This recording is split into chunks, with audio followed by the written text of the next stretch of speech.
Shalom! Ako si Rabbi Rich. Ngayon, ating susuriin ang isang mahalagang pahayag mula kay Apostol Pablo sa Korinto, siyata 29:31.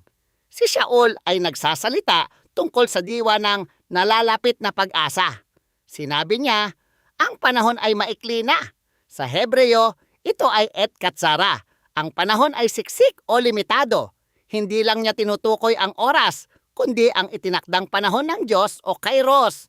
Ipinaaalala niya na ang mga bagay sa mundong ito ay pansamantala lamang o olam haze. Hinahamon niya tayo na baguhin ang ating pananaw. Sinabi niya sa mga may asawa na mamuhay na parang wala silang asawa. Sinabi niya sa umiiyak na parang hindi sila umiiyak. Hindi niya sinasabi na baliwalain ang responsibilidad o emosyon. Ngunit huwag tayong magpaalipin o magpakilala sa mga ito. Ang ating pagkakakilanlan ay nasa ating relasyon sa may lalang. Tinutukoy ni Shaul ang mga taong tulad ng Toshav, mga dayuhan o manlalakbay dito sa lupa. Namumuhay tayo rito ngunit ang ating mga puso ay kabilang sa olam haba, ang mundong darating. Tanungin ang sarili, nahuhulog ka ba sa trabaho, katayuan o material na bagay? Ang Griegong salita skema ay isang lumilipas na eksena sa isang dula. Para sa mas malalim na paglakad, kasama ang Mesiyas, bisitahin ang Walk with Yeshua app. Ang app ay tutulong panatilihin ang iyong mga mata sa walang hanggan habang hinaharap ang mga pagsubok. Dapat tayong mamuhay ng may kabana, tapat na layunin. Kung ikaw ay masaya, purihin si Adonai, ngunit huwag gawing Diyos ang kagalakang iyon.